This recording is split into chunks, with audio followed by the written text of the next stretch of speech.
Hello, everybody.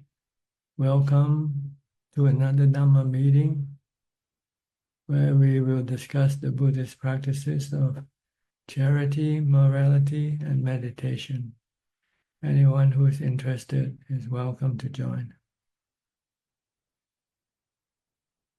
We're waiting for our first participant.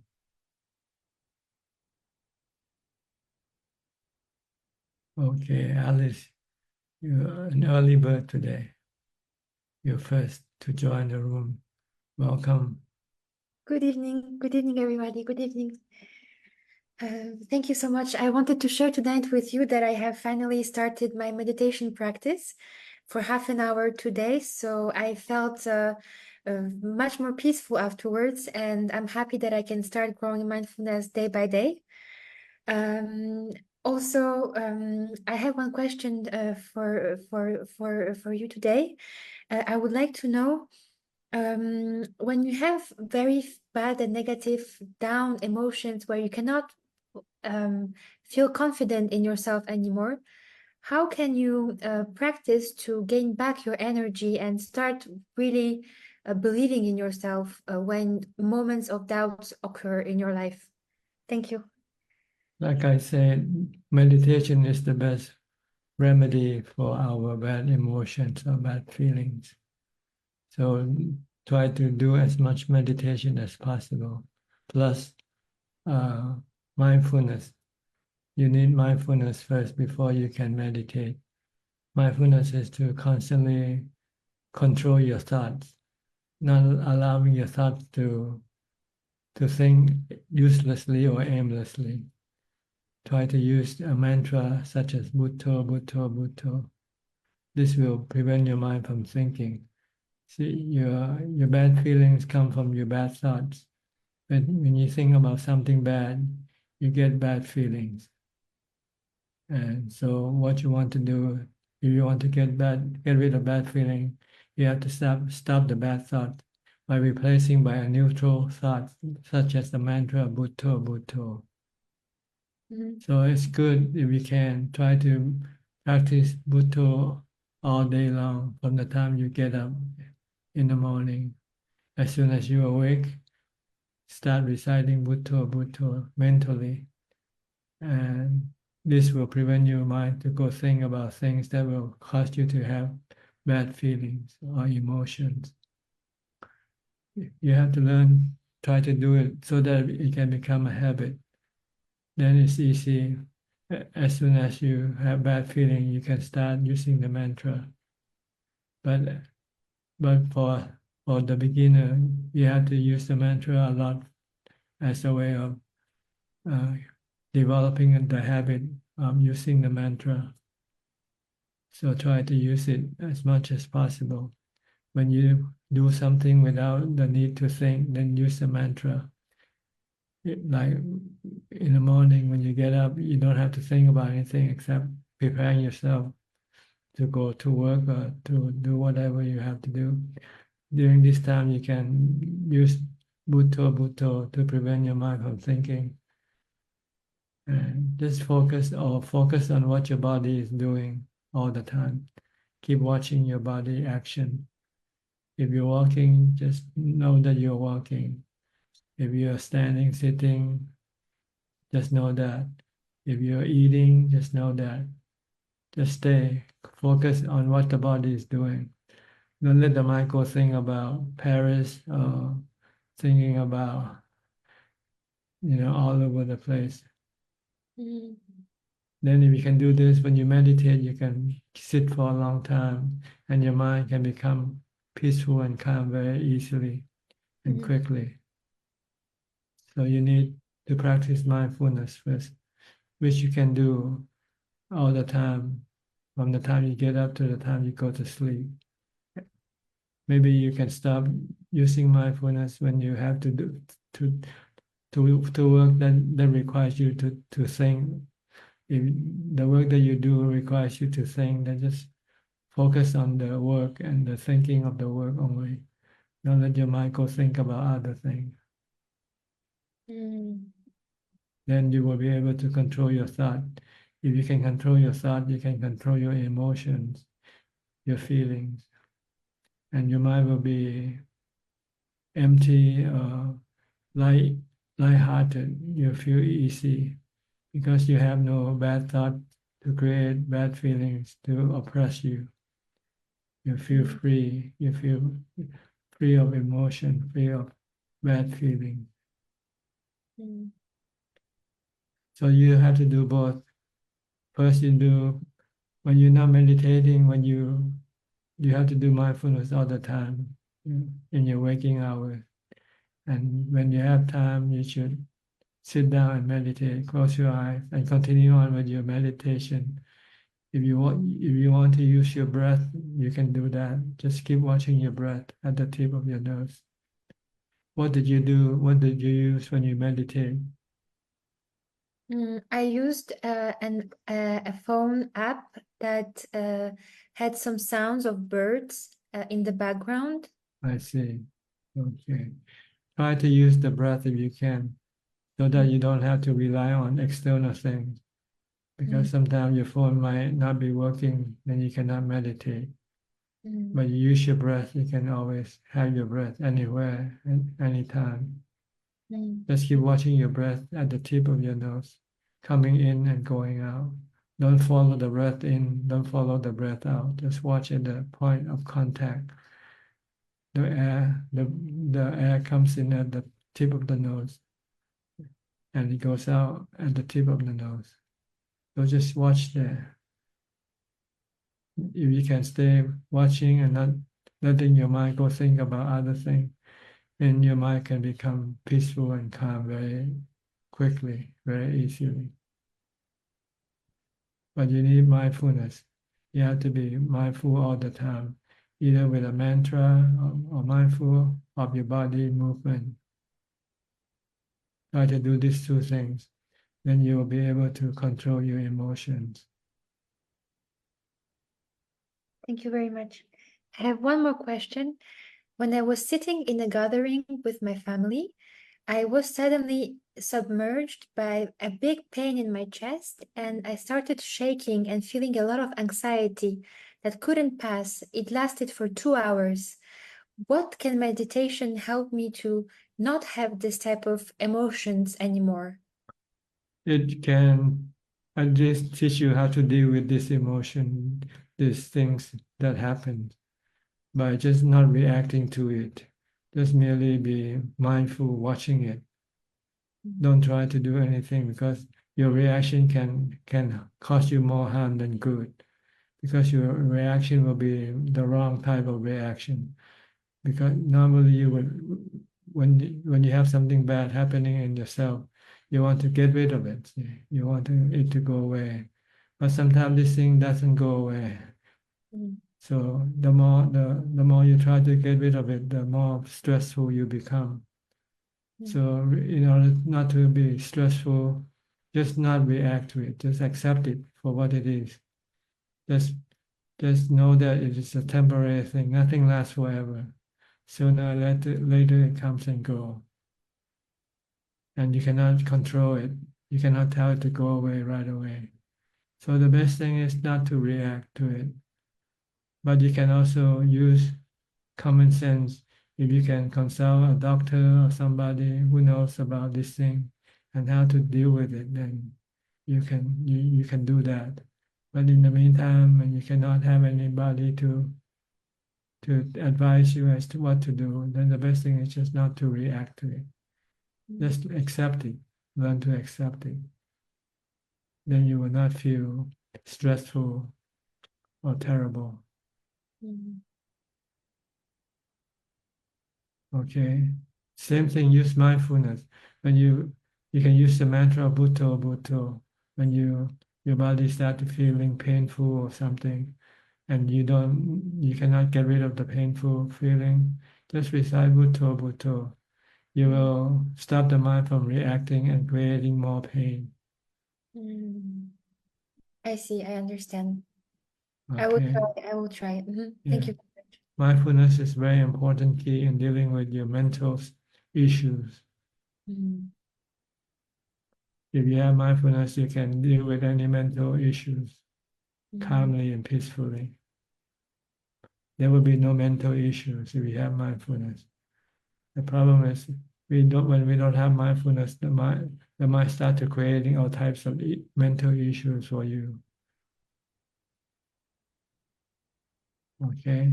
Could you give me one last example of what mindfulness is on a daily basis? You can recite a word like mantra, Bhutto, Bhutto. When you recite Bhutto, you prevent your mind from thinking about other things. When you start using Bhutto, you might still have some other thought competing with your Bhutto. Don't worry about them. Let's concentrate on your Bhutto, Bhutto, Bhutto.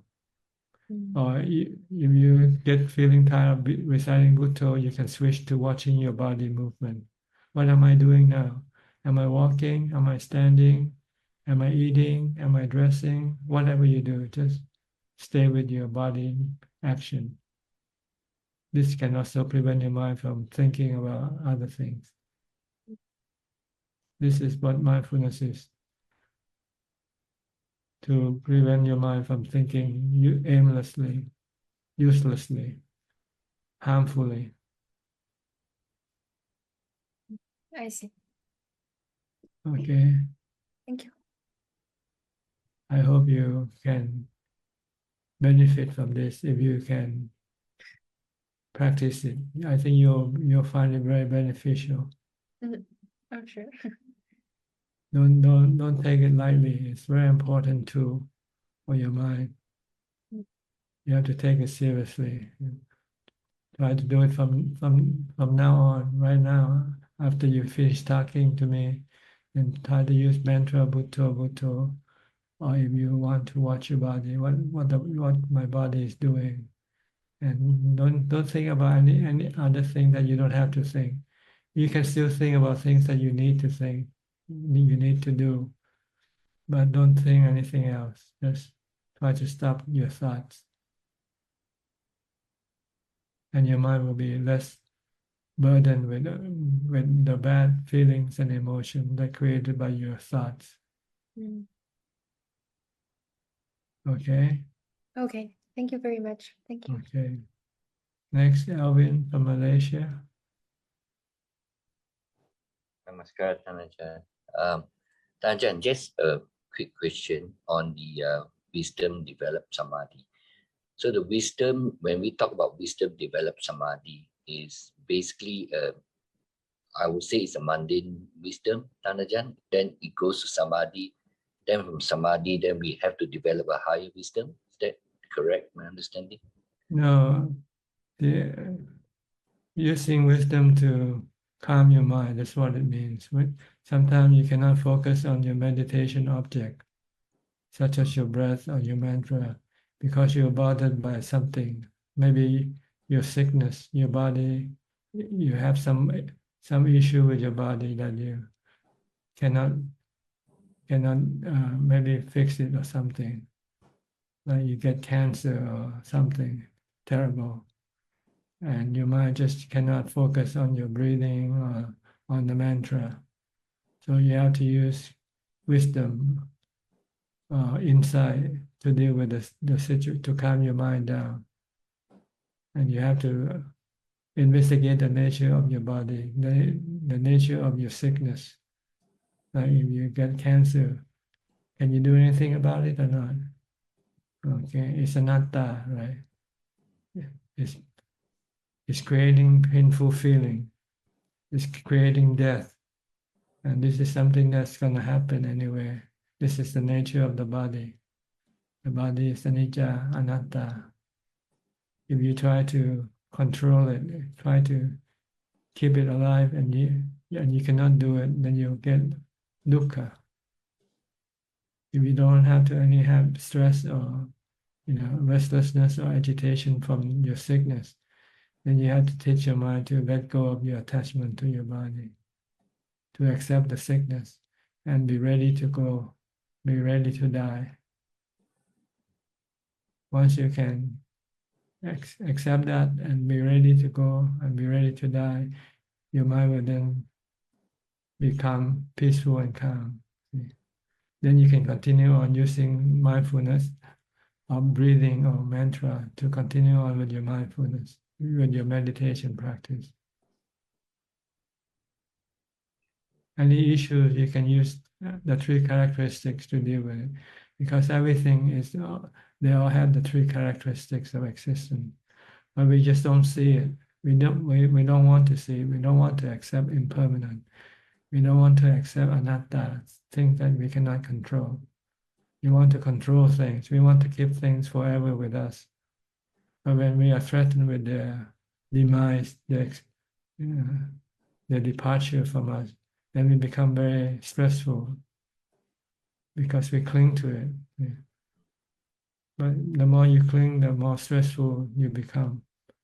So you cannot concentrate or do anything because your mind is totally involved with this clinging to this thing that you're gonna have to lose, have to give up. So you have to use the three characteristics. Study the nature of the thing that you're clinging to. Can you cling to it or not? It is permanent or it's impermanent, like your body or your money. Sometimes you might have to lose all your money. You did some bad investment and it's gone. What can you do? You just have to accept the truth that this is impermanent. Anatta, you cannot control this thing, this money. Sometimes it just can go from you without you being able to do any prevention or stopping it.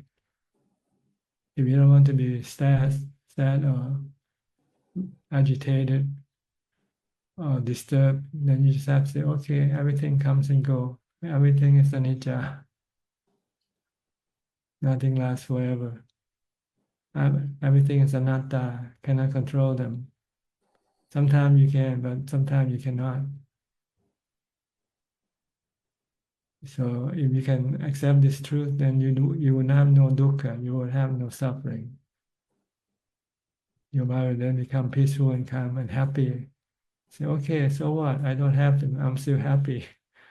My mind is happy. That's more important than having all the wealth and then be stressful with trying to keep it, trying to protect it. So it's the same thing. It's just a matter of letting go of your attachment to everything. Whatever causes you mental issue, because it's your clinging, your attachment to them, and you know that you cannot keep them. You know that they're gonna have to go, but you don't want them to go. But if you see the truth that they have to go, you cannot stop them. You accept this truth, let them be. Then no stress, no sadness. Your mind will be happy. In fact, happier without them. Before I have them, I have all the stress. Now I give them up and let them go. I have no more stress. So once your mind is calm, from there you can concentrate on your breath, because you want to go deeper. So you want to go into jhana, for instance. You need to continue on. But when you start, your mind just being burdened or being with some issues that you cannot resolve yet. So you have to use the three characteristics of existence: anicca, dukkha, anatta. Yeah, okay. Thank you. It covers everything: people, things, situations, anything. The election coming up, can you control it or not? Let it be. Whoever wins, you cannot stop it. It's gonna happen. Yeah, and life goes on. Life goes on. You still pay your taxes. You still pay your bills. You still have to go to work. Yep. All right. True. Yeah. Thanks, Dr. Okay. Next, Marco from the Netherlands. Hi, Ajahn. Hi, how are you? I'm What is good, your thank you. country formerly called? The Netherlands or Holland? Or I The think both same. applies. Yeah, it's Both the applies. same. So Mm. some say Holland, some say the Netherlands. So Okay. I think both is correct. Mm. So yeah. So this I would like to report my homework again this week, please. Please go ahead. I have a feeling that I'm making steps. They're not huge steps, but they're steps. With my mind being calmer, no thinking while I sit in meditation. Realizing that the days that I don't eat in the evening, that it goes better. I feel that now I have a bit of a routine. First, try to realize the characteristics where I see old age, sickening, and death always happening, being part of me. That helps calming the mind down a little bit. And then when I pay attention to the breath, I get a real calm feeling, and I really like it. My walking meditation is going better as well. I feel more confident. Had some very good outings with my wife, where we did some tests. But I'm noticing that my confidence is really helping me out with not being so agitated or reactive to what's happening around me.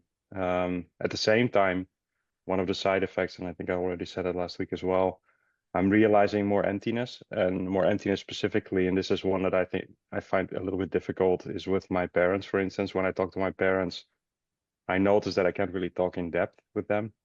So it's really just the basic chit chat, and I feel quite empty when talking like that with them. But I realize that it's not something that I can change. I know I can't talk about the things that I would like to talk to, which go a little bit deeper. But I think that's a good thing. I do see that emptiness in other things as well, less enthusiastic about things happening around me. So I have a feeling that I'm making steps. I'm progressing, and I see work really as suffering, as a burden now, not because it's work, but it's because it's standing in the way of my practice. And I enjoy my practice a lot. I realize that there's now literally only two people that can. I was telling my wife this, get me angry, which is my wife and my son. And other than that, I don't really care anymore. It doesn't happen. It doesn't really matter what other people say or do now that much. It's more that I feel attachment to them. And I definitely know I cannot let go of them yet at this point. So I think it's going well, but I would like some guidance still on the meditation, because I know my mind's a very busy mind, and very fragmented at times. But your tips always help me out. And I really appreciate I started to read your book, Beyond Birth, and I really liked the descriptions you gave about the practice. And one of the practices that I wanted to start trying is just the sitting still one. And I would like to ask suggestions on that one. So what kind of room would you start doing that, to sit still? I think I read somewhere about 6 hours that you tried, right? Yes, just sit on a comfortable chair. But the point is not to do anything. Just sit. Yeah. Just sit. But you're allowed to stand if you feel tired from sitting. We're not trying to force any pain on the body yet. We just want to curb the mind from running around all over the place. The mind doesn't want to be still. The mind wants to do this and do that, being here, being there. Have to do something all the time. Just cannot just be still and not doing anything. So it's actually curbing your cravings, your desire to do things. So you can find a comfortable chair, excuse me, and sit. And if after you sit for a while, you feel tired, painful, you can stand up, but don't walk, don't go anywhere from the chair. If you need to drink some water, get a bottle of water nearby you. Excuse me. Only excuse that you can go away from the chair is when you have to go to the toilet. Okay. But otherwise, just be there, sitting and standing. You can use mindfulness, you can use contemplation, you can use these mental tools you have within you. But you're not allowed to use any external tools at all, such as reading books or listening to Dhamma talk by using your phone or something.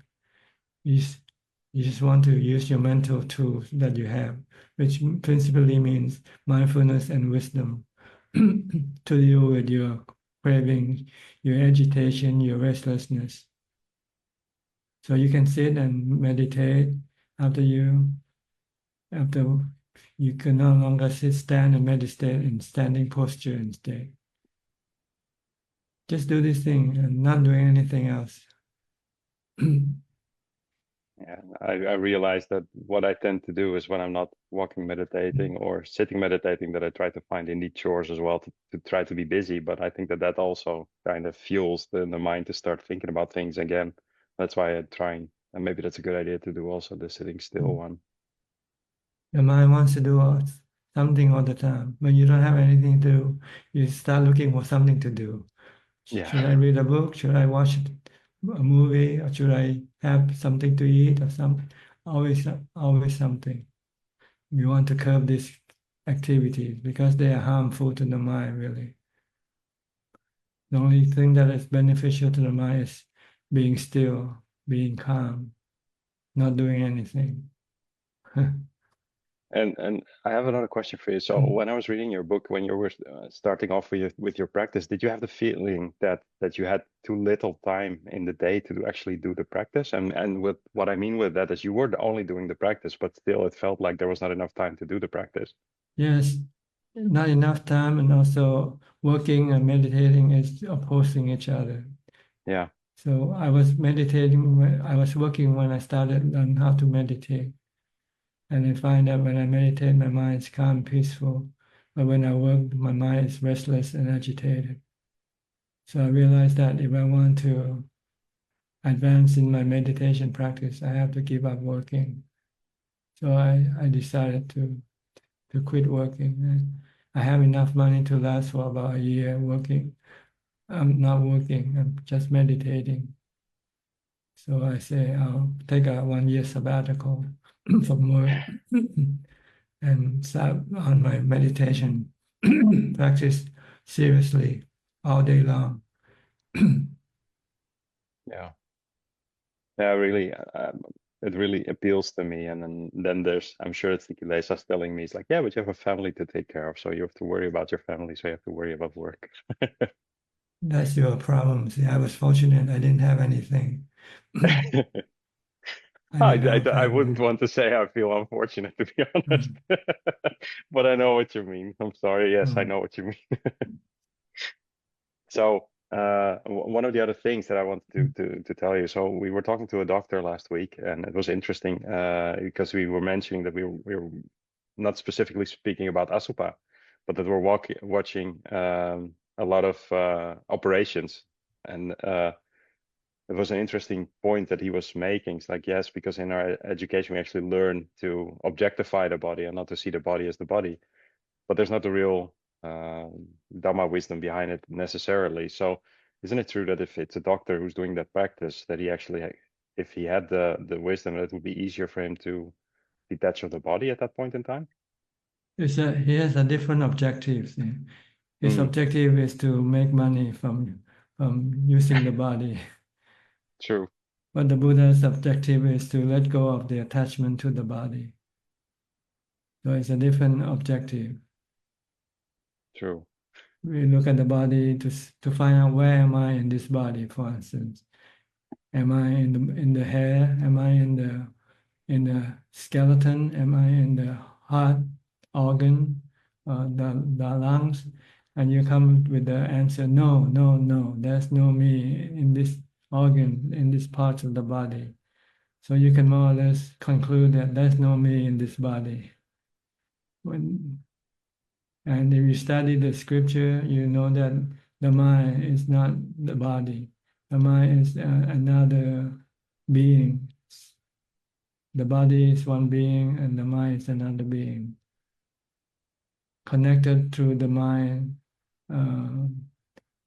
psychic connector, we call it psychic connector. The mind actually lives in a different dimension from the body, and the mind connects to the body by sending like radio signal, like two phones connecting to each other.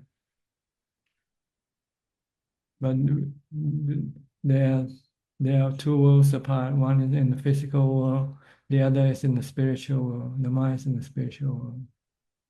So this is what we want to separate the mind from the body.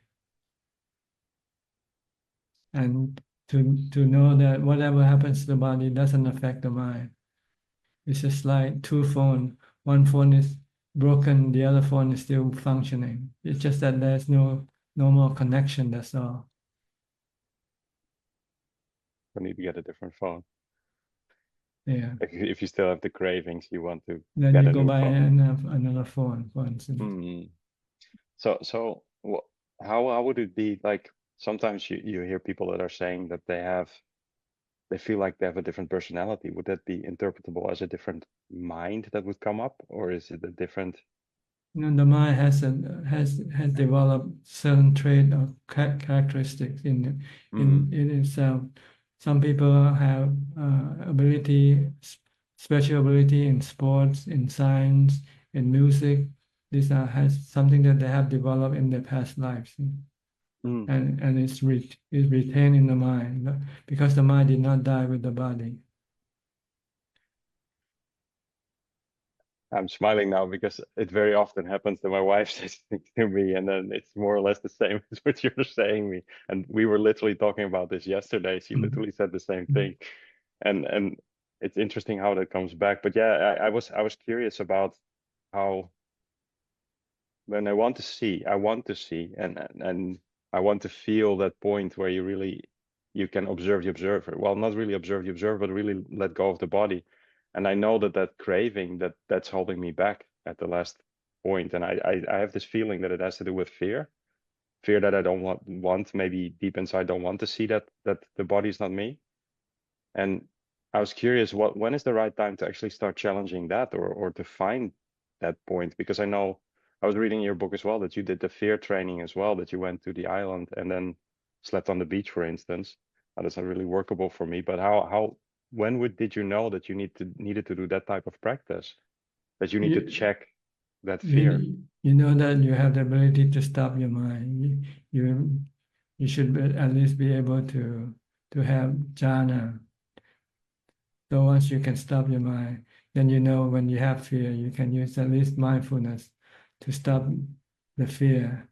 And if you can use wisdom, then you can eradicate the fear completely, permanently. If you use mindfulness, you can only stop the fear temporarily. But if you use wisdom and accept that the body is not you and the body is temporarily, it's subjected to death, and it's going to have to die one day. So then the mind say, okay, if this is the time for the body to go, let it be. But you have to have a strong mind to be able to do this. If not, your attachment or your defilement will say, no, I don't want to die. Yeah. So it's indeed it's the mindfulness itself that strengthens you. Then the mindfulness will help in the samadhi, and then the Yes. samadhi will cultivate the wisdom, and then the wisdom will lead support to your wisdom. Yeah. Your wisdom tells you that the body is not you, and the body has to die. And you don't have any stress with the body, then you have to let it go. So you have to know your strength, whether you can let go of your body when you are in a stressful situation or not. Yeah. So if you haven't yet have strong samadhi, you probably will not be able to take the test yet.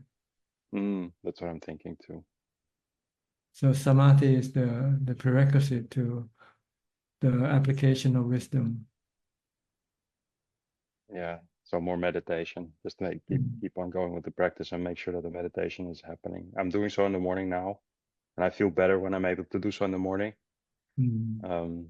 And it's just like I said, I just have the feeling that I want to spend so much more time on this practice, and I'm not doing that for various reasons.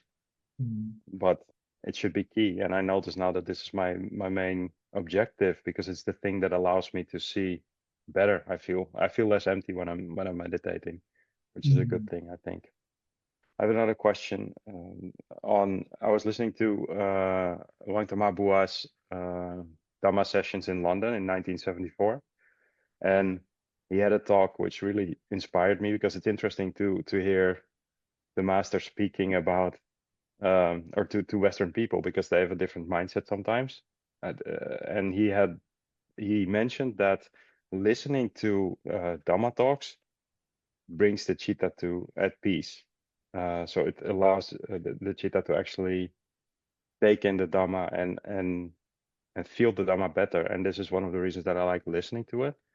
And he also mentioned about the recollection, that it's not about remembering what the Dhamma talk was said, but just listening to the Dhamma, really absorbing what's being said. And is it true that that practice as well brings wisdom, or is it just that it brings additional wisdom that you still need to develop yourself further? Because I have a feeling whenever I'm listening, it feels so clear, and then when you try to sit still and do it yourself, it doesn't work like that. Is it like it's like this adapter or something that the antenna works better, or? When you listen to Dhamma talk, if you haven't heard the subject that was discussed before, then you learn something new. So it's a way of learning Dhamma by listening to Dhamma talk. Because or reading books is the same thing, studying. So listening to Dhamma talk is like studying the teaching of the Buddha. Because in ancient time, people could not read or write, so they used listening to Dhamma talk as the way of learning, studying. So, and when you study, you have to concentrate on what you're reading. If you're not focused, then if your mind is somewhere else, then you will not you won't understand what you're reading or listening to. And if you're focused and listening to the Dhamma, your mind can also become calm and peaceful, because it will not allow your mind to go think about other things. And the subject of Dhamma usually is a calming, has the calming effect, because Dhamma is the truth. Karma deals with the truth, and karma doesn't create any emotion. Dhamma, not karma. Dhamma. Yeah. So So you'll get peaceful when you listen to Dhamma talk, and you get new information, or if you haven't heard it before, or if you heard something else before, and if you hear it again, it might reinforce your understanding to have a better understanding. yeah, I'm noticing that I listen to some of these talks more often, because I hear different aspects of it every time. And it never gets old. It doesn't get boring. It's every time you hear something new or you apply it better, and sometimes you understand things better as well. I think it's helping me a lot. But this is where what I realize is when I'm listening to Dhamma talks, it's really like it's calmness and listening, which is really a good feeling. And then when I sit still, this is why it's so difficult to get the mind closed, I think, or at least not closed, but calm down so that it doesn't run about. It just wants to run about all the time. So the mindfulness needs to be stronger so that I can really slow it down. So that's my focus on my practice at this point, just to make sure that I'm able to sit in samadhi and really keep it going. Because now I think the max that I've done so far, maybe 30 minutes tops, and then it kind of stops. Or I'm feeling pain in my body, or it's just that the feeling goes away, or I start doubting myself. Like, was this a feeling? And then I'm thinking, okay, now I'm thinking again. So I have to go back to the beginning. That's what it feels like, at least. Like to get up the stairs and walking and then falling down a little bit and then trying to go back up. You can use listening to Dhamma talk as a way of meditation, as a way of meditating. If you cannot use the mantra or watch your breath, you can use the Dhamma talk. Listening to Dhamma talk can replace the watching the breath or reciting of the mantra. Yeah, exactly. So yeah, another thing that it's interesting that my wife is just handing me over a note or something. So today's my birthday, and in the past I used to feel so important on my birthday, and now it's like, okay, I don't care if anybody wishes me a happy birthday anymore. But it's funny that why are people actually celebrating this? You're closer to your death. You're actually getting closer to the moment that you. It's delusion to think that Exactly. birth is happy, birth is suffering. The Buddha said. Yeah, why would you celebrate the day of suffering? It's like you Yeah. were born, you didn't want this. Because once you're born, you will get old, get sick, and die. Exactly. That's funny. Is my mom called me today and she was wishing me a happy birthday. So I thought, yeah, thank you for having so much pain to give birth to me. But I couldn't tell her, but thanks very much. I actually didn't want to get born. People ask me I for better not say that. Sometimes they ask me for blessing on their birthday, and I say, "Have no more births, please." Exactly. No more. It's enough. Yeah, No more circles anymore. and no more return to the No, cycle of birth, aging, sickness, and death. indeed. Thank you, Tanajan, as always. Thank you so much. Okay, you're welcome. Next, Samanji from Sri Lanka. You're in early today. Ajahn. Go ahead. Yes, sir. I have Speak 5 louder. questions. Okay. Can you hear me now? Yeah, better now. Yes, sir. Ajahn, now after offering now in Sri Lanka and I think in Buddhist countries, Buddhists offer food to the Buddha as a symbolic gesture of respect and gratitude. This is deeply rooted in Buddhist traditions. My question is, after offering food to the Buddha as a gesture of respect and gratitude, what is the appropriate way to discard the food? Is it acceptable to give it to animals, or do we have to throw the food away? Or you can give it to anybody. Okay. The offered food Actually, to the Buddha. You should not offer food to the Buddha because the Buddha could not eat the food that you offer, right? But Buddhists usually conduct Buddha Puja where they offer food and various types of drinks or fruits to the Buddha. So shouldn't we do that? If you want to pay respect to the Buddha, you should pay respect by Patibati Bucha, by practice the teaching of the Buddha. So in Sri Lanka, in most of the Buddhist homes, they conduct Buddha pujas in the sense they offer food to the Buddha. Shouldn't we do? It's wrong. It doesn't bring any benefit. Okay, because here Buddhists believe that it may bring a lot of benefits. Like that's why they do it. Food and maybe and drinks as well, or maybe fruits or whatever. You have to practice. Milk, rice. Practice Dhamma. This is what the Buddha wants us to pay respect to him. If you want to pay respect, if you want to offer your respect to me, follow my teaching. That's what the Buddha said. Okay. So offering food to the Buddha will not do any good? No. Okay. Well, it's obvious. The food is there and the same before you offer and after you finish the offering. You can leave it there for hours and it's still the same food. No one touch it. No benefit. If you want to do offer food, you should offer them to the monks. The Buddha said that offering food to the monk is like offering food to the Buddha. See, the Buddha said that if you see a sick monk and you look after a sick monk, it's like looking after the Buddha, he said. So do donation of food offering to the monk, or the requisite like clothes and medicine and housing for the monks. This is like paying respect to the Buddha.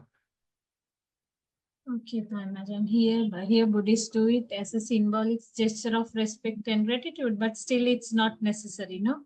We should not do that. It doesn't bring any result. It's just waste of time. Waste of food also. Sometimes you throw away the food. My second question is, Ajahn, how to practice Asubha meditation correctly? How to practice Asubha correctly? Yes. Well, you can try to see the body, the 32 parts of the body, from the hair of the head all the way into the inside. See what's under the skin, the skeleton, the heart, the lungs, the liver, the intestine, the brain, and all the fluid in the body, like blood, and all the fluid that contains the body. They makes up 32 parts. If you can Okay. see everything, if you can visualize them, then whenever you see Yeah. a good-looking body, you say, it's just only skin deep, right? Beauty is Okay. skin deep. So when you can see the body in its entirety, you can suppress or prevent your sexual desire to come out.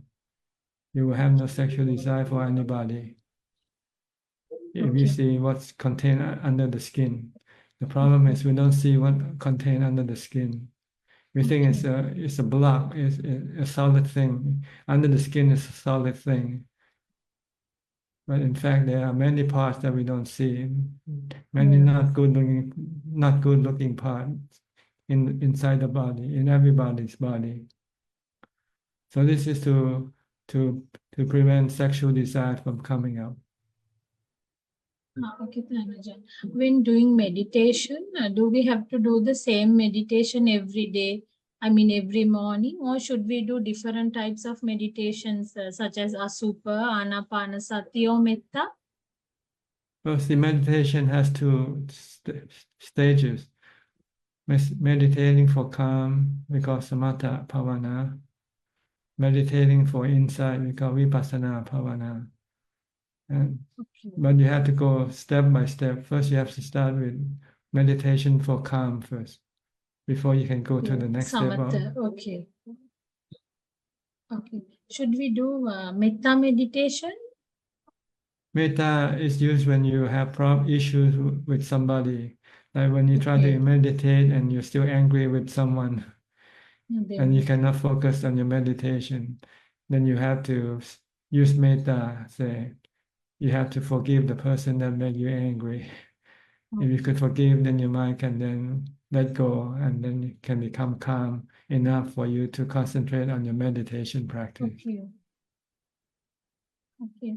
Dhanachan, we sometimes recite Karaniya Metta Sutta throughout our day. I mean, is it a good thing to do? Because whenever we get maybe a bad thought, or whenever we feel angry towards somebody, Yes, I usually recite Karaniya Metta Sutta. It's a good way of developing mindfulness and stopping your bad thoughts, bad emotions from arising, or eliminating your bad thought that comes up. Okay, Tanajan. How can I remain mindful of the present moment without being distracted by my past or future? You have to be alone, because when you're around things, they can distract you easily. If you're around people, if you're around sensual objects, whenever you see something, you might start to go after what you see. So the Buddha said you have to seek seclusion if you want to develop good mindfulness. Full mindfulness, no? Yeah, and then when you're alone in seclusion, you cannot just leave your mind alone either. You have to force the mind to concentrate, focus on the mantra, or focus on the body activity, movement, walking, standing, sitting, or doing any other kind of work. Then you will have mindfulness. Okay, if you're among some people, among group of people, then we have to focus. We cannot. Because you have to say hello, talk to the person. Or if they don't talk to you, you might have some mental thoughts about them. So you cannot stop thinking when you're around people or things. Okay. Tanujan, that means if you're at work, if you're at office, we can't remain mindful. Like while saying hello to somebody, can't we be mindful of that activity, like to be mindful of what we are doing at that moment, like addressing a person or whatever? You only get half mindfulness. You're mindful of what you are doing, but you cannot stop thinking. If you want to have full mindfulness, then you have to stop thinking also. Okay. But if you're just mindful of something but cannot stop you from thinking, then you only get half of the mindfulness. If you want to have complete mindfulness, then you have to be aware of what's going on, what you do, and not thinking about other things. Okay, Tanajan. My last question is, Ajahn, I know a person who takes medicine for a mental condition. He's doing okay as long as he takes his medicine, but sometimes he skips it, saying that he feels too drowsy when he takes those medicine. I'm wondering how to help him through Buddhist meditation. How can I help him? Like, he has a certain mental condition. Well, if you cannot yet help yourself, then don't try to help other people. Okay, because what I thought was he works in one of my friend's offices, and he creates a lot of problem to those people when he doesn't take medicine, but still he's reluctant to take his medicine. But he's a Buddhist. Like when my friend had advised him to follow some Buddhist meditation, he had told my friend that he doesn't know how to do it. So that's why I asked that question. Like, Well, the tools to deal with this mental issue is mindfulness. If you can tell him to be mindful all day long, reciting a mantra or chanting Garani Ameta Sutta, or keep the mind busy with Dhamma, then your mind will have mindfulness and prevent your mind from thinking about things that can cause you mental issues. Can he read the Dhamma book or something? Could you recommend some book, a basic Dhamma? I mean, Sutta guide or something? No, study just mindfulness. Yeah. Okay. Just using mindfulness. If you want to study this, that's the next step, the wisdoms. Okay. But there are so many books and many different types of wisdom that you have to learn. So it will be confusing for beginner to read books, to study about wisdom. Therefore, they should first learn how to be mindful, to at least control your mind, to make your mind calm and peaceful first. And then once you have a peaceful and calm mind, then you can then start doing research for wisdom. And he better follow his precepts as well. Right? Well, if you have mindfulness, then you can keep the precept. If you don't have mindfulness, then you won't be able to keep the precept. Okay, Ajahn, that's all I have for today. Nice talking to you. You're welcome. Send in more questions, okay? Sure. All right. Next, Professor Ken from Switzerland. Good afternoon, Ajahn. How are you? I'm fine, thank you. I attended the Katina ceremony at the weekend at the monastery. Yes. Which was quite useful. You have many people there? Yeah, it was, I would guess maybe 200 or 300. And the nice thing was all of Ajah's students from Switzerland were there, so we all met and exchanged some talk with each other. That was nice. Good. Apart from that, Ajahn, no questions today. I just want to report on the Katina. Okay, thank you. Next, Kok Seng from Singapore. Yeah, good evening, Ajahn. Just to update you, last Sunday was I volunteer at Pali Lai's temple Katina ceremony in the Pinapata, and some of the dana offerings during the lunchtime. Just to update Ajahn, there were about 18 monks present at Pali Lai. So yeah, Ajahn, this evening I have some questions like to ask Ajahn. I have a friend from my university Buddhist society who is 1 year junior than me. He was recently hospitalized due to kidney failure. I visited him twice, and I was just thinking, even though I have often often remind myself of that my body will grow old, my body will get sick, my body will die.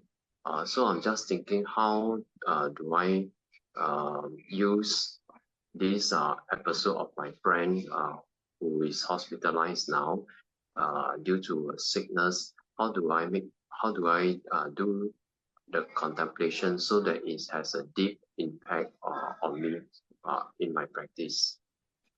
Well, you just have to say, sooner or later will be your turn. Just tell yourself this. Cannot run away from getting sick. So just keep thinking more of it all the time. The more you've been told that this thing's gonna happen, it will be more for you, easier for you to learn to accept the truth. So keep reminding you as much as possible. I'm gonna get sick, I'm gonna die. And there's no other way I can prevent it from happening. Okay, I will keep reminding myself. Another question Prajan like to ask about, I think earlier somebody was asking about sitting meditation and the pains. And usually when the pain comes, so I would normally pause my mantra, pause my Buddha, and then I just contemplate on the pain that is now usually at the boss joint of the thigh bone and the pelvic bone. So I will contemplate that this body is made of skeleton with a lot of joints and so on, and therefore having all these pains during prolonged sitting is usual. So sometimes I'm able to so-called rationalize with myself, but at times this pain is quite unbearable, and I have no choice to change my change my left from left foot on top of the right, and then from right on to the left. Even though I try not to, but sometimes the pain was too hard to bear, despite my trying to rationalize with myself. So, Praja, any advice on this? Well, for me, when I was painful, when I practice, I use a mantra. I recite anicca, anicca, anicca, and then I forget about the pain, become absorbed with the anicca, and then the mind stop resisting the pain. And when it stops resisting the pain, it becomes calm and peaceful and able to live with the pain that is still there. So reciting the mantra or do some chanting can be helpful here. Okay. So in order to get your mind absorbed with something so that you can forget about the pain. And when you forget about the pain, then you don't react to the pain. You leave the pain alone. But if you react to the pain, you're creating more pain in your mind. Okay. So even when the pain comes, I would try to use recite anicca. But is it okay? And if I revert to changing from sitting postures to walking meditation? If you're changing, then you fail. So you run away from your pain. Basically, the goal is to teach your mind to not run away from anything, face everything squarely. Okay. Because So, if you can face everything, then there will be no dukkha for you. okay. The dukkha cause that you have is because you're not able to face things when they come up. Yes. Okay. Okay. So I only change from sitting posture to walking posture only when when my mind is no longer able to concentrate, and not because of bodily pains at the joints. Well, it depends on what your objective is when you meditate. If you meditate and you want to be able to go through the pain, then you have to just continue with the sitting when the pain arises, and not give in to the pain. You're gonna triumph over the pain by not running away from it. That's the goal. If you have this objective, because once you can triumph over the pain, then in the future when you get sick, you will not be disturbed by the pain of the sickness that come with the sickness. So that's the goal for sitting through the painful feeling. But if you're not strong enough yet, you're a beginner, and after you sit for a while, you feel uncomfortable, and you can no longer concentrate on your meditation practice, then you get up and do walking meditation instead. But eventually, sooner or later, you're going to have to come face to face with this issue of the painful feeling. It's one of our what you call examination that we have to pass. We have to pass this exam. Painful feeling and death. These are the two exams that we have to be able to pass. Because once we can pass these two, we will not be afraid of death. We will not be afraid of sickness. And when we have to face it, when it happens, we will have no dukkha. We will have no stress. We will just be peaceful and calm. Go through the process with peace and calm, not with stress and anxiety or fear.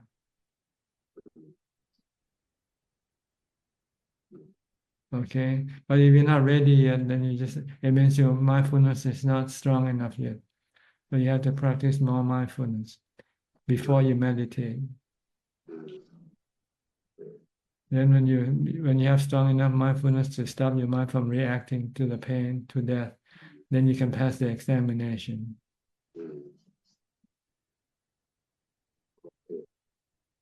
Okay. Yeah, understand. Okay, thank you, Ajahn. Okay, next. Rohini from England. UK. Okay, UK. Good evening, Ajahn. Hi, how are you? I'm very well, thank you. I just want to pay respect to Ajahn and my practice. I continue with my practice. There's no questions to ask. Just sometimes I think or I want to meditate whole night, and then sometimes I never did, but because by the time it comes to 12 or 1 o'clock in the morning, so I just feel like going to bed, and my defilement is still so strong. So at the moment it's like that, but I try to, I'm aware of every single breath in and out, but I still feel, but I still have some thoughts comes in and out. So you just keep focusing on your breath. Eventually, when your mind becomes calm, then the thought will disappear. But when you're starting, you cannot stop the thought right away. So even I'm aware with every single breath, but still. You still have thought because your mind is not yet calm. See, but once you become calm and still, then the thought will disappear. Yeah. And then you'll be in jhana. So that's what I'm working at the moment. So just keep focusing on your breath and ignore the thought. Don't try to deal with it. You should ignore it and just concentrate on your focusing of your breath.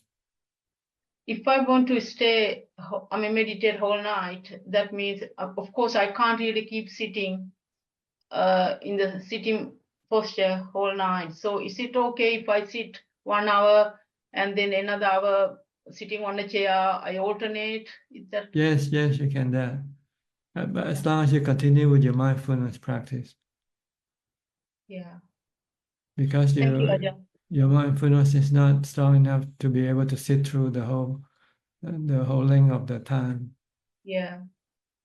Because your mind wants to go do something else, and your mindfulness cannot stop this desire.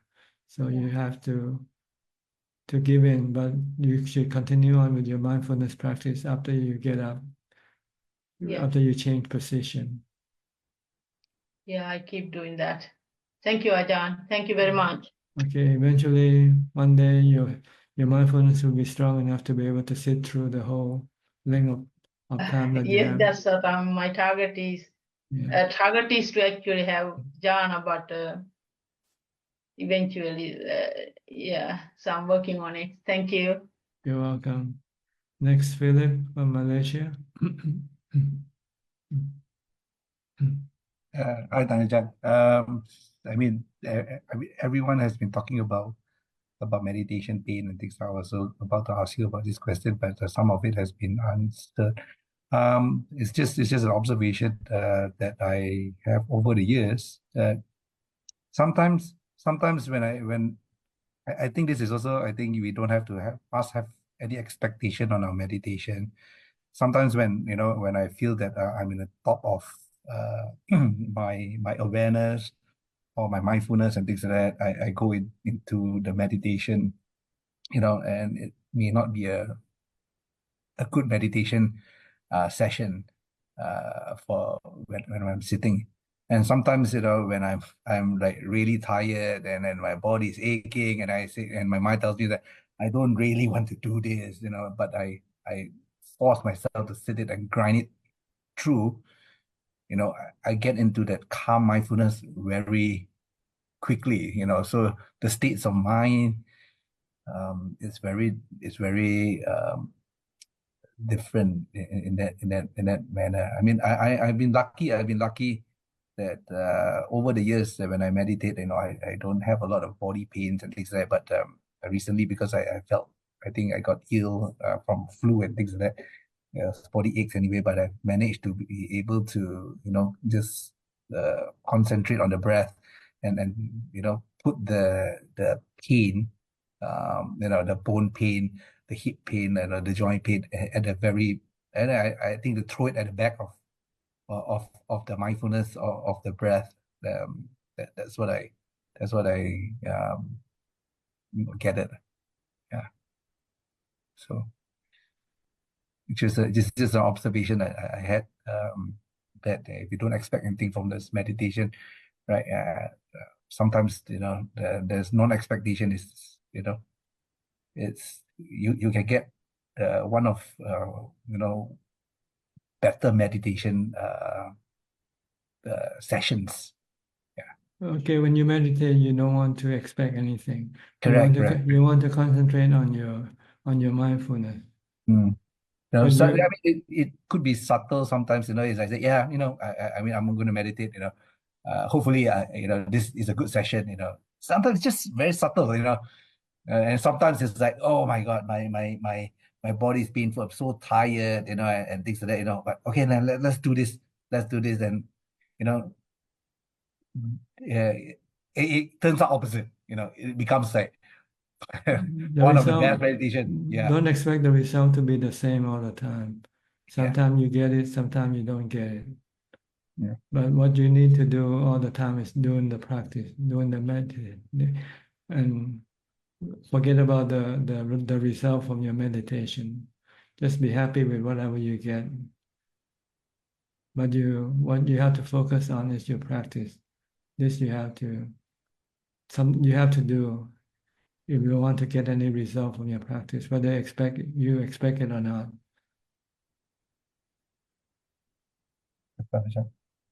Okay. Yes, thank you, Raja. All right, you're welcome. Next call from California.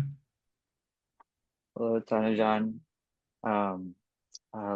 Last week I got to stay at Bayagiri Monastery for 5 days.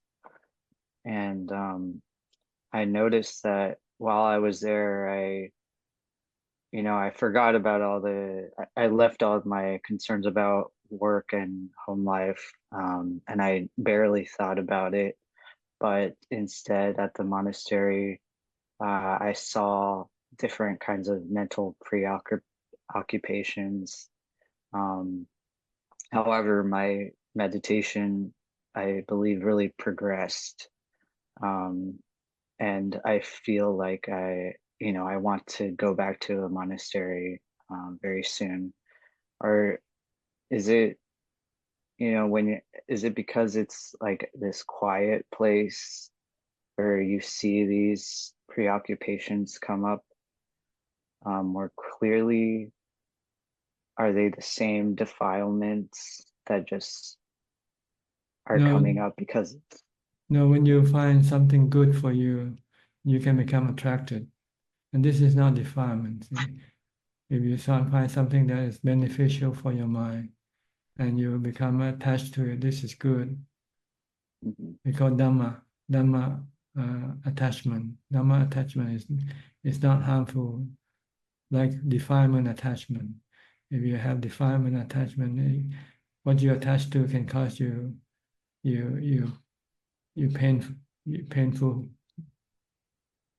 pain. But if you are attached to Dhamma practice, it doesn't cause you any pain, any mental pain. What about, like, for example, at the monastery, I started worrying about, am I doing the right thing? Am I helping enough? Am I like this fear of doing something wrong? And it's natural when you're starting, when you're not sure what's right or wrong, then it can come up. This feeling can come up. But just tell yourself that try to follow what other people is doing. Try to follow the rules of the monastery, and you'll be doing okay. And if you do something wrong, you will be told. So don't worry. Okay. Be ready to be told. That's all. Some people don't want to be told. Being told is part of the learning process in Dhamma. When you do something wrong, you have to be told so that you can correct it and not repeat the same mistake again.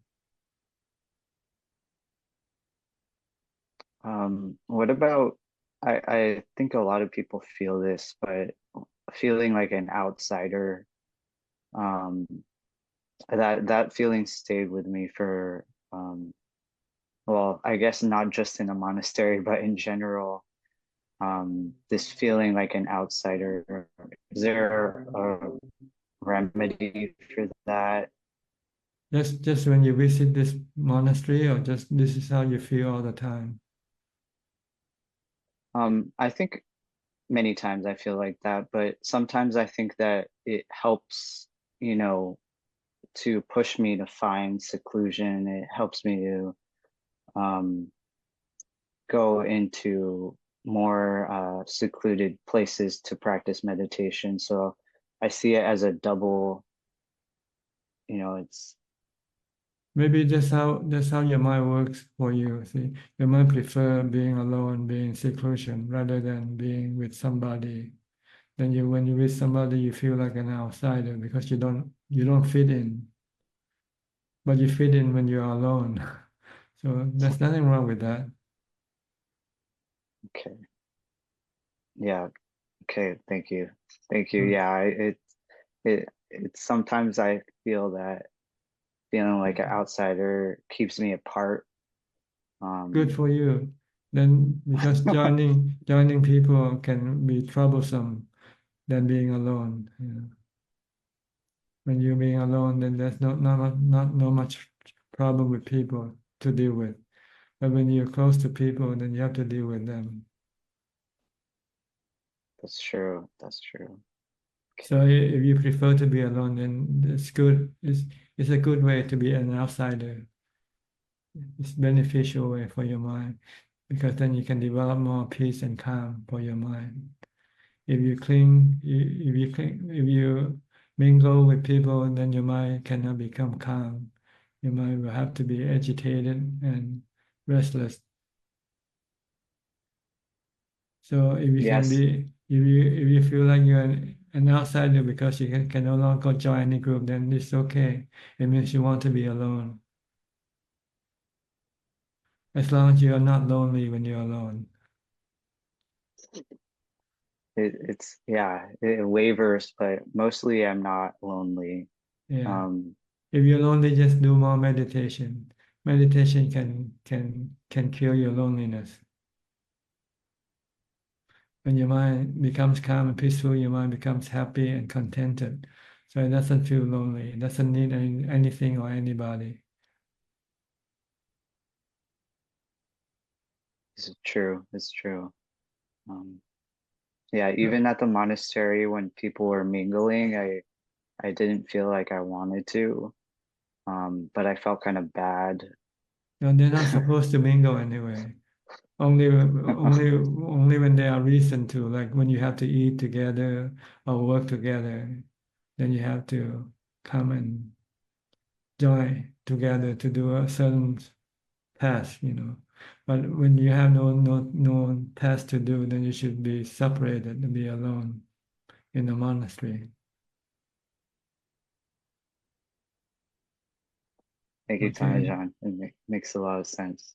All right. Good luck to Thank you. you. Thank you. Next, Anjali from Canada. Namo Buddhaya, Ajahn Suchart. Yes, how are you?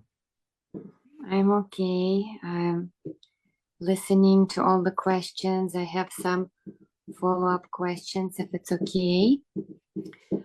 For mindfulness, which I was trying to practice during the week, like mindfulness of the body. So I was watching my hands as I was washing the dishes. Sometimes I listen to Dhamma talk. So my question is like what to do, like let's say I've noticed that I have other sense, like the ears are like I hear the water running. Do I pay attention to that also? No, just pay attention to what is more important at that time. So or only the physicalness of it, like not the smell, not the ears. No, just on the work that you're doing, so that you don't do any mistakes with your work. Okay. Like if you're using a knife cutting something, you have to watch your hand, not thinking about other thing. Yes. And also I was listening to the discussion about the Sri Lankan monastery, which we also attend. It's like the monastery that's near here, and there is an emphasis on doing this Buddha puja to the Mahasangha, and I guess if we're joining them for giving dana, they do this ritual. So I didn't know what to do about it, but then I kind of tried to the way I came to understand, it's like they're blessing the food before serving it to the monks. Is that how it is? Oh, Food, can you hear? You don't need to bless the food. Food is food. What do you need to bless the food for? I don't know. Okay, then it's useless practice. You just believe. That's all. What you want to bless is people that you deal with, that you have to deal with. Bless them with loving kindness. Be nice to them. Be kind to them. So is it okay? Like because if we're joining the people who are doing it, is it okay that we just kind of join it, but like just focus maybe on staying mindful? Well, when you're in a group and they do something, then you have to do with them, see, or else you'll be a black sheep. Yeah, because we don't want to be disrespectful. Yeah, so it's just do out of respect. But out of respect. And if you know that it's just useless, that doesn't matter. If you find useless next time, don't join them. That's all. Well, I wasn't joining in the beginning, and then it turned out that like if I wanted to feed the monks, I had to join. So let's say if I wanted myself and my daughter to participate in feeding the monks, then I had to join this little chanting ritual. I mean, I guess the chanting, like when they chant, we could do mindfulness, right? Yes, it doesn't matter. It's a small issue. Just just follow the pack, whatever they do. When you're in the pack, you follow them and do what they do. Okay. And then some other question I had about, like, there's a stupa there with the relics, and also there's some ritual walking around. And from what I've come to conclude is, like, when they give little candles and the flowers, they voice some like aspirations, like some like, I don't know what other people are doing for aspirations, but I was just wondering, like, what I should be doing. If you don't know what to do, then just don't do anything. Just Okay. just be Well, mindful. Just be mindful. just be mindful. Yeah. Yeah, but be Okay. mindful. Just watching. Just being aware what's going on, and just be merely knowing. Yeah. Because somehow I thought they were sending some spiritual aspirations up to the spiritual realm with the candle or with the flower. No, this is just belief. There's no truth in it whatsoever. Mm-hmm. Okay.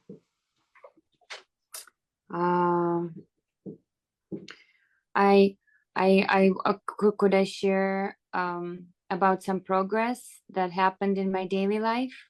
Sure, if you make it brief. Yes. Yeah. Basically, I saw an improvement in my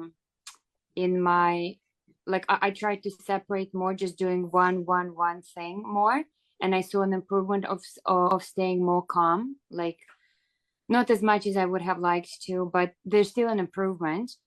And also, like, when my reaction was coming, or my daughter's reaction was coming, I was like, I was able to pull back. Like, I guess maybe it's like due to better mindfulness. Yes, if you are mindful, then there will be less reaction, or Yeah. impulse reaction, or emotional reaction. You can still react, but you can react with rationality, with reason, or Yeah, with loving kindness. Yeah, I don't know about loving kindness, but I was able to just keep my own reaction like within, and not externalize it. And I was also able to help my daughter bring her reaction down without giving in, that she gets everything that she wants. And I think we turned the corner a little bit. So Good. Try to do as little reaction as possible. Just practice more merely knowing. Just know, don't react. And then do I do the same thing when I'm like, if I'm aware that I'm disappointed, do I just stay aware with the disappointment, or do I switch? Just disappointment comes and go. It will pass. Ignore it. Ignore it. Okay. Don't try to react to it. Don't try to minimize it or whatever. Just leave it alone. Everything. Then everything comes and go. You just be merely like a mirror. The mind is like make the mind like a mirror. It's just reflecting what it come across. Doesn't react. Doesn't change anything. So so I don't try to like engage. I try to just like watch and just let everything comes and go. Unless you have to engage, then you engage. But if you don't have to engage, then don't engage. If you engage, then you have to use mindfulness and use wisdom, use discernment, or common sense or loving kindness when you react to people or things. Okay. All right. Yes. How's your daughter? Is she around? Yes, she's around. I think she had a question prepared. Greta, do you want to ask your question? Okay, once she gets engaged in she's it's my mom's birthday today. She's making a card for her birthday, and okay, good. But maybe we'll I'll prepare her a little more next time. Thank you. Okay. Next we'll go to Dinka. Hi, Dinka. Where are you from? Please unmute your microphone. Okay. Yeah. Okay, I'm here. Hello. Where are you from? I can say Sawadika, Oh, because I've started learning Thai. are you living in Thailand right now? No, I live in Canada. I Right see. now, I'm in Serbia.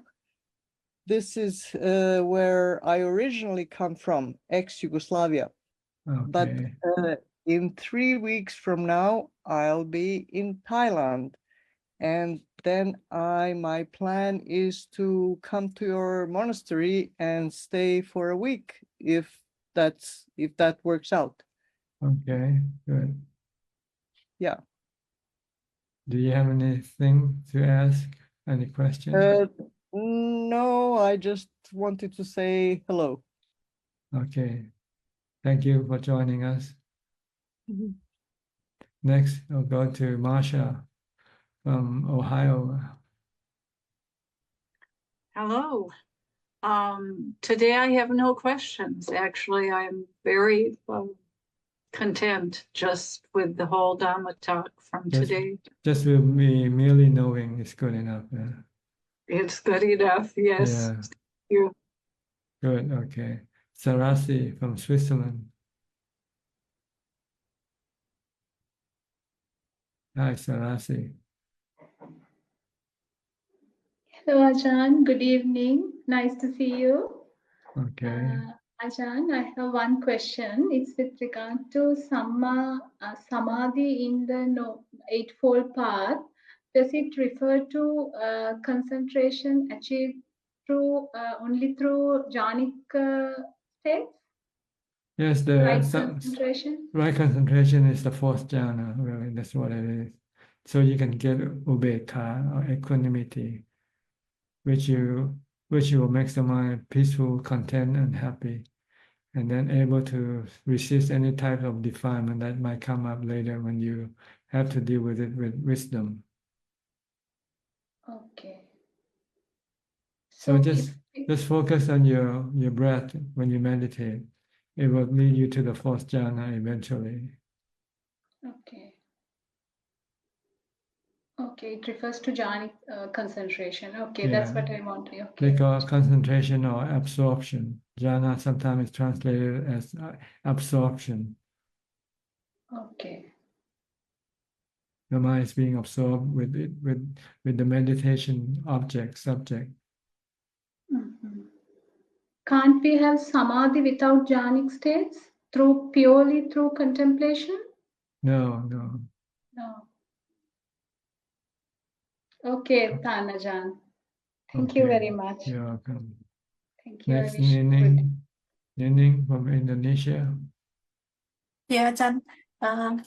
I have already arranged my accommodation, so I will arrive in Wat Yan on November 1, and we'll start practicing in the mountain on November 4.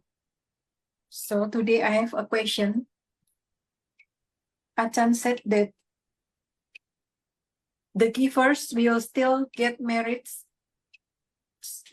Sorry, the merit that the givers get depends on the amount they give. The more the person give, then the more merit the giver will get. So as I know that the merit may become bigger if we dana to the good quality, good spiritual quality of the person, of the receiver. Am I correct, Ajahn? That's a different type of merit, not merit from giving. Like if you give to people with Dhamma, you get Dhamma back in return. So that's another type of merit, not the merit from giving what you give. There are two types of merit when you're giving merit to people. When you're giving something to people, the people that you give to, they can give you something back. Like if you give to the Buddha will give you Dhamma back in return. So the Buddha has a lot of Dhamma as compared to other monks. Other monks have less Dhamma. If you give Dhamma to other monks, you won't get as much Dhamma as you will get from the Buddha. So this is a different type of merit. not the same merit as giving. So you get both, see, or maybe just one. If you give it to a dog, you don't get any merit back from the dog. The dog cannot teach you anything. Yeah.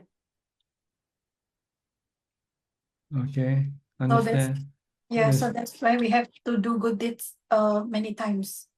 Yeah, if you want to have something in return, you have to give somebody who has something to give you back. If you want Dhamma, then you have to go find somebody who has Dhamma to give you Dhamma. So you support that person. Then that person then can continue living and then can give you the Dhamma teaching to you. Okay then. Thank you, Ajahn. Okay, you're welcome. Next, Intan from Indonesia also. Good evening, Prajan. Now I'm in Bangkok, Prajan. I see. You're coming to Wat Yan tomorrow. Oh no, tomorrow I stay at a hotel. Tomorrow I'm going to Pattaya. I'm staying in Khao Chi-on in Friday Right. until Monday morning. Okay, Uh-huh. good. See you then. See you to Prajan. Okay, no question. No, Prajan. I'm sorry, Prajan. Okay, I'll go Thank you, Prajan. to Nita and Saket. Saket, you're back in the USA now. So soon. Thank you. I just came back yesterday morning. Mm. Actually, Ajahn, I had a related question.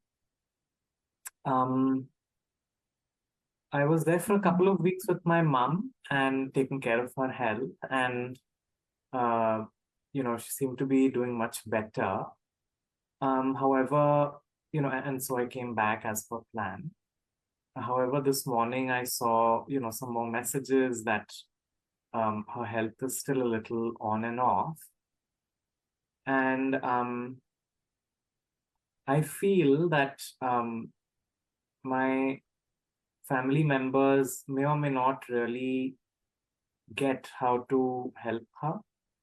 And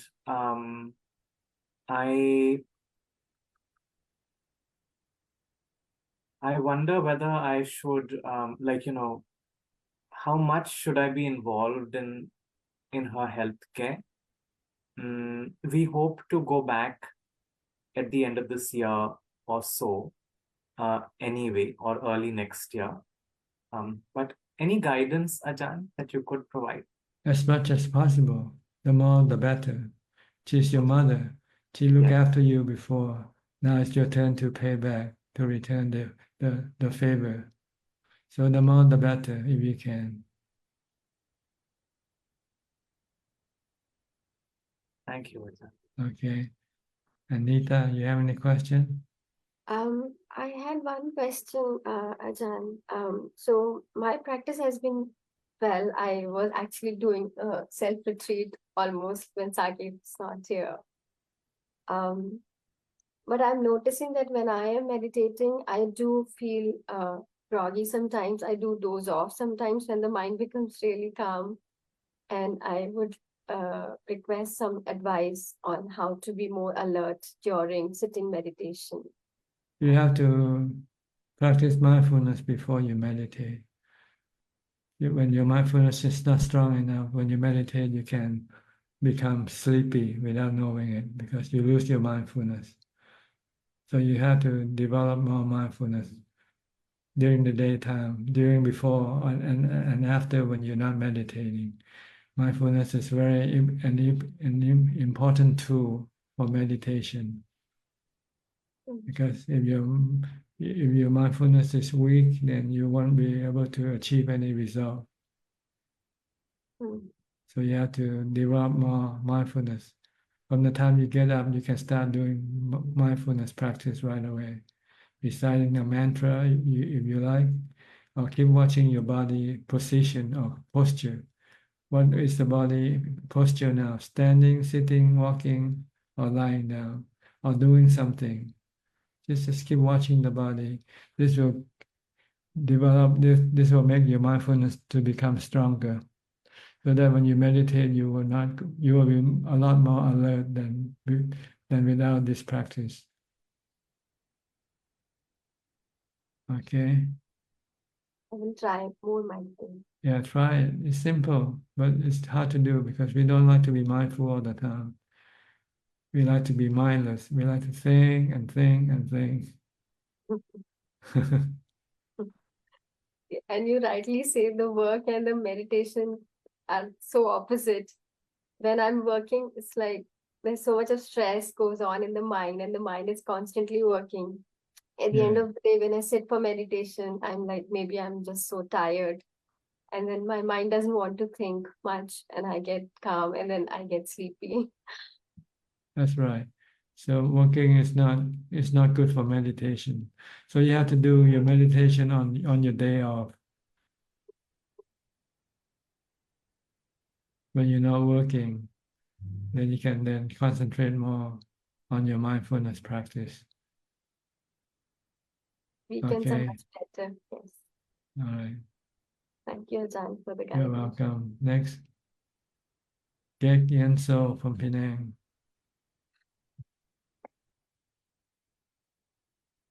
John, and just to send regards, no questions, yeah. Good. Okay. Christine Koye, also from Malaysia, from Penang also. Good evening, Tanajan. I'm back from Udon. Go through your pilgrimage. Sorry? You finish your Buddhist pilgrimage. Yeah. I went to 10 temples. Okay. I met Long Po Bunmi. He said he was same Wasa as you, if not mistaken. I Yes, heard. we stay at Wat Pamanta together. We stand next together when we eat. We have the same years in row. But he 49 years now in row. He said you are a bit senior than him. I ordained before him. That's all. And I went to Long Ta Mahabua Museum. Wow, so beautiful. Yes. Everybody loves Longta, so they want to do something beautiful for him. Okay. Any question? Yeah, Long Po, Tanajan, actually, I plan to resign that I told you few weeks or few months ago, right? Then this trip I went to pay to a lot of Long Po, and one of the Long Po said advised me to continue to work for another year so I can see dukkha more deeper. Then I was thinking, is it my how do I say, maybe in the monastery I will be a too good life compared to the daily life, so I cannot improve to see a lot of dukkha daily in and out. Well, you have to know it for yourself. This thing you have to decide for yourself. When are you ready for the monastic life? No one can know better than yourself. Yeah, because I'm very comfort if I went to monastery or I stay home and I don't work. It's like getting married. You know when to get married or not when to get married. Okay. So don't ask me. Don't ask me. No, I feel like maybe like Atanajan said in heaven cannot do a lot of marriage. They all enjoy with the marriage, right? Yes, only human can make merit. Other form of existence are just places you go and receive the result of your merit. Okay. So maybe I need to polish the feeling of dukkha more deeper. It's not so much that. I think more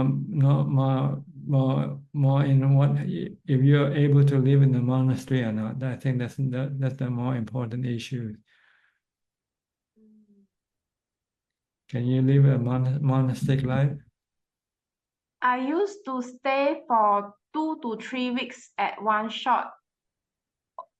Almost like every I mean the longest period will be 3 weeks because my leave is limited. But this time you want to do it permanently, right? Because I have married, then I can't do permanently, maybe 2 to 3 weeks and off for 1 week at home or like that. Okay, just do whatever you can then. Whenever you can. Okay. Ajahn, will you back to Udon in future, or you will still attached to? I'm here. I'm not going anywhere. I have no plans to go anywhere. I'm too lazy to travel.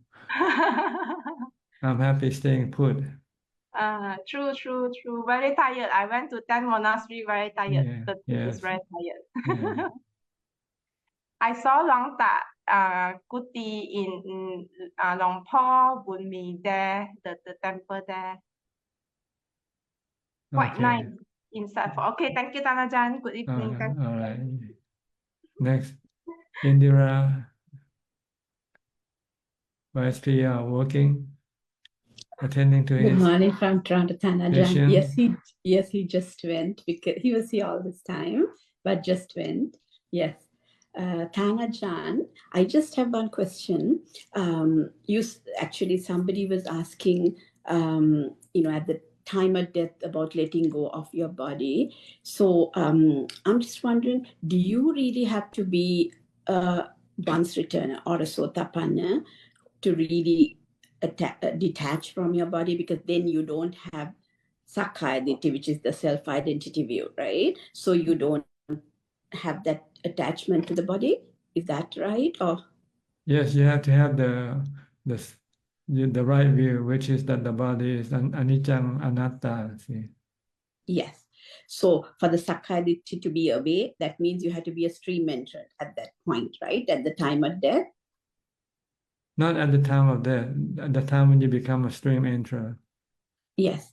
So but my question is, now anybody to let go of the body completely has to be, at least you have attained that level, because otherwise it's difficult for such a person to detach from the body. That's my question. Well, because you still, sorry. If you can let go completely of your attachment to the body, you become a sotapanna. Exactly. But if Okay, if you still cling on to your body, then you cannot become a sotapanna. That's right, Ajahn. Okay, thank you so much. That was my question. Yeah. Okay. Is that all? Okay, one more thing about dana.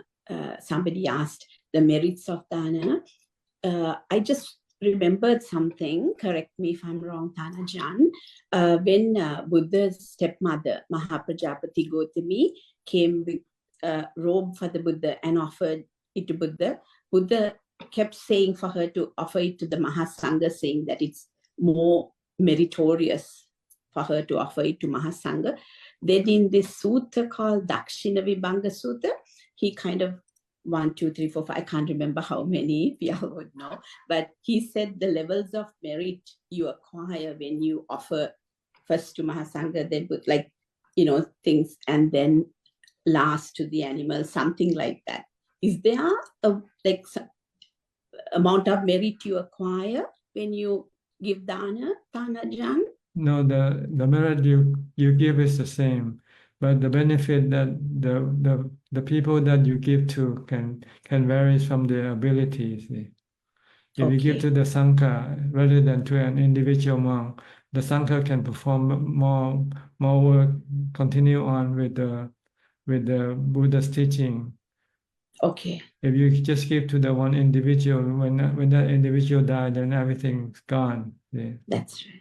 So he wants you to give it to the community. He wants you to support the community of monks, not just any one particular monk. That's right. Because the community of monks can continue to exist even after the Buddha's death. Yeah? Yes, Ajahn. Understand. Yes.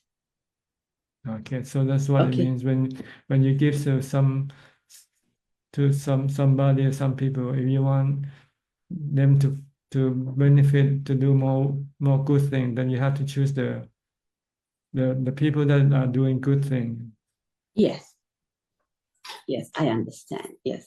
Okay. Thank you so much, Ajahn. Yes. You're welcome. Next. Teruan Saranai. Okay. Next, Gary from Singapore.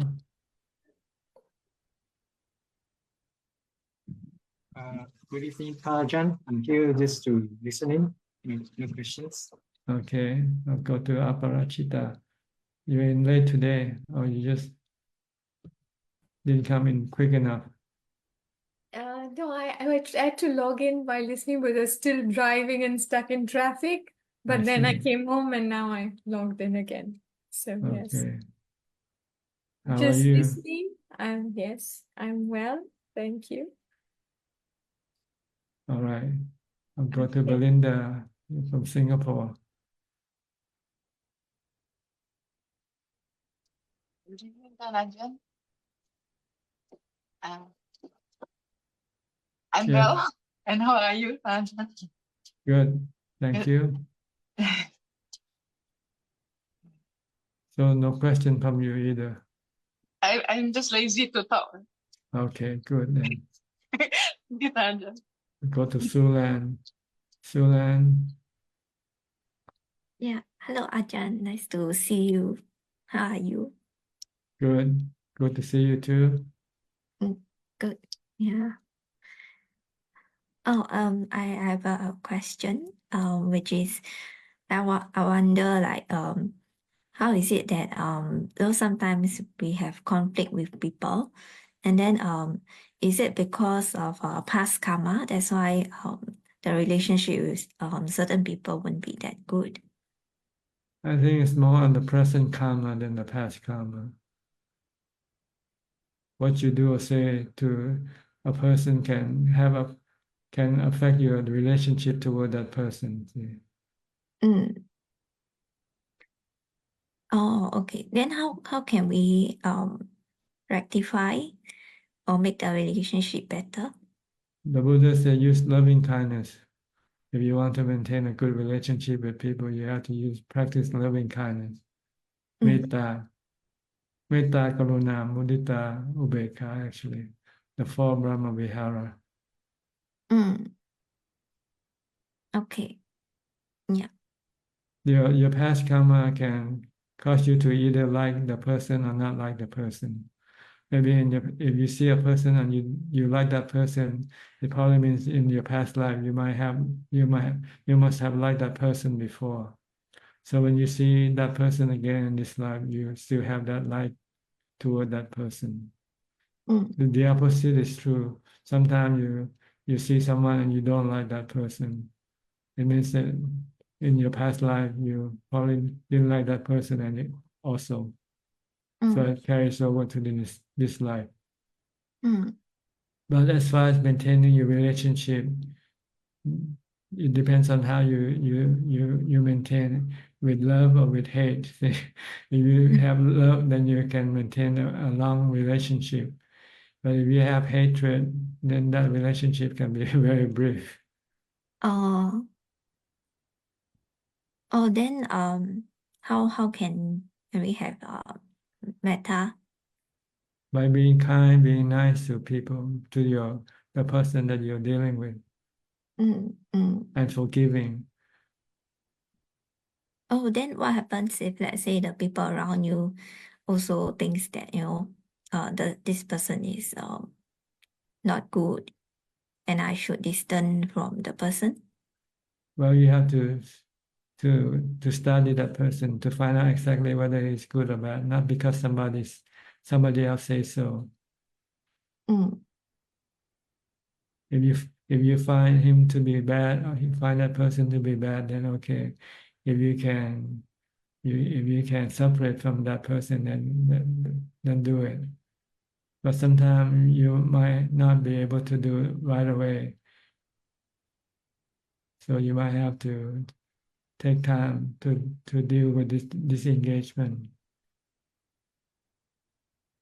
Again, take time to do what? To disengage from this person. Oh. You might have some some children or for some instance that you have to deal with who's gonna get which one and so forth. Oh, okay. Mm. So you have legal entanglement that you have to deal with when you have to disengage from a relationship sometime.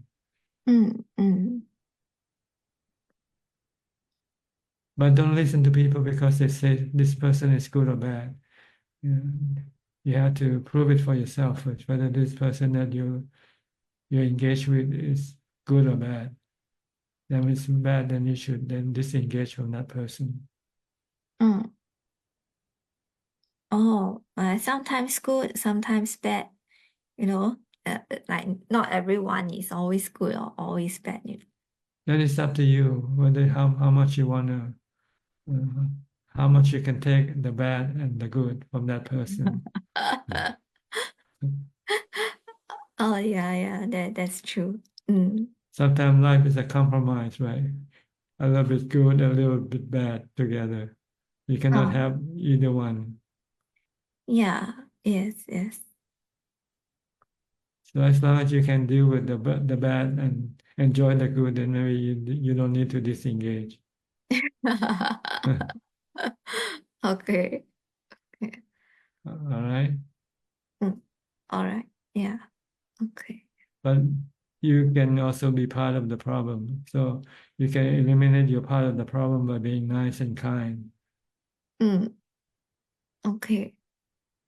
Then maybe it's harder for the other person to disengage from you because you're nice and kind to that person. Oh, okay. And sometimes I'm also not that nice. Okay. Yeah. Okay.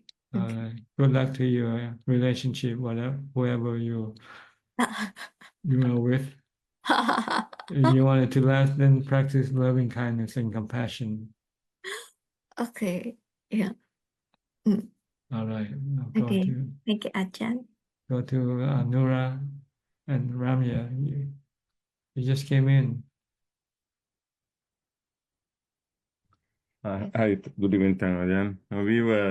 We joined about 1 hour ago. So we've been waiting in the waiting room, but listen to Dhamma. I see, okay. We watch live anyway. We listen to Yeah. Dhamma. So yeah, we couldn't join for some time. So we thought joining and pay respect to you. So my practice is working. It's been very busy. So, but try to do meditation in the morning at least half an hour. Yeah. So Yes, try to do as much as possible. yes, yeah. And helping me, doing nothing is helping me as well. I mean, in the morning, just try not to think anything. Just be. Yeah, just relax. Take it easy. Yeah. Life is short. Yeah. Yeah. Some Ajahn said, watch the trees grow. So that's a good. Yeah. Watch the bird fly back and forth. Yeah, it's true. Singing, listening to birds singing. Yeah, that's true. Yeah. I think Ram type a question onto Facebook while waiting. So you want to ask a question? Yes, Ajahn. The right mindfulness happen when the hindrances are gone, right? So how does someone make sure if the sensual desire is abandoned? Make sure how sensual desire abandoned. How does someone know that he has Well, during meditation here. To know it during meditation. Yes. Now, during meditation, you might stop it temporarily. You have to know when you come out of meditation whether you still crave for coffee or not, crave for whatever you used to crave for or not. If you still crave for it, then you still have attachment to the sensual pleasure. Not about not feeling the body, about body disappear. When you meditate, then when the mind separates from the body, then the body will disappear from the mind awareness. But it's a temporary state. See? After that, when your mindfulness weakens, then your mind will return and rejoin the body again. And then you start to see, hear things, and you will then start to have craving for what you see and what you hear again. If you want to stop it, then you have to use wisdom to teach your mind that craving for this thing can be harmful to your mind because they are anicca, they are temporary. They cannot give you contentment. They can only give you a brief pleasure. And then when it's gone, it leaves you empty and hungry for more. So you have to use wisdom to teach your mind to stop craving for things, for sensual objects. Okay. Yeah. Yeah. Understand. Okay. Yeah. Thank you, Tanajan. Yeah, Thank you. All right. Okay, we go to Kunjup now for more questions. Grab Namaskaran. We have 5 questions from Facebook this evening. The first question is from Ayi. Namaskaran Tanajan. We forgive other people's mistakes. We don't hate them, but we can't forget the mistake because we don't want it to happen to us again. Does that mean we have truly forgiven or not? We forgive but not forget. Please give me your guidance. Thank you. No, not forgetting is good because this is wisdom. See, you learn from your mistake. So don't repeat the same mistake again. If you forget, then you can repeat the same mistake. So it's good to not forget, but not to hold a grudge. That's more important, to forgive. But to remember that this person did you wrong. So you make sure that you don't expose yourself to this person to do the same thing again. The next question is from Muktananda Mehta. Are memories of past lives useful? Well, I don't know. It's up to you. Sometimes it can be useful, sometimes it can be useless. The next question is from Terry Shi. Good evening, Tanajan Suchart. May Tanajan Suchart be so kind to give us similar Dhamma sessions like those currently only conducted in Thai at Wat Yan. Tanajan Suchart's profound knowledge and very in-depth understanding of the Dhamma and extensive experience would be invaluable to us who cannot fully benefit from the Thai language sessions. Your teaching would help us develop our practice and understanding of the Buddha's teachings. Thank you for considering this humble request. May you be well, happy, and healthy always. Satu. Well, thank you for the suggestion. Whether I can take it up or not, that's another story. The next question is from C. Ratana Singh. What is the best dana that I can bring for Katina in Wat Yan? I don't know. It's anything. Wat Yan have a lot of expenses. I think the best thing is to donate to pay for the expenses of Wat Yan, like electricity bill, water bill, and we have a lot of these expenses that we have to address.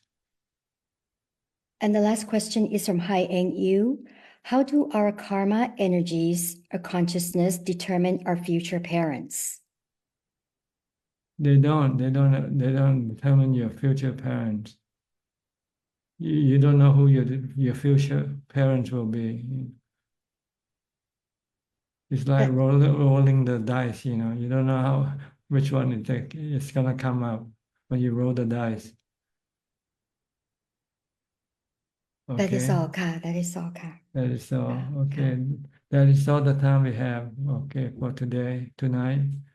Thank you for your company. I hope this meeting is useful to you and can help you advance in your practice.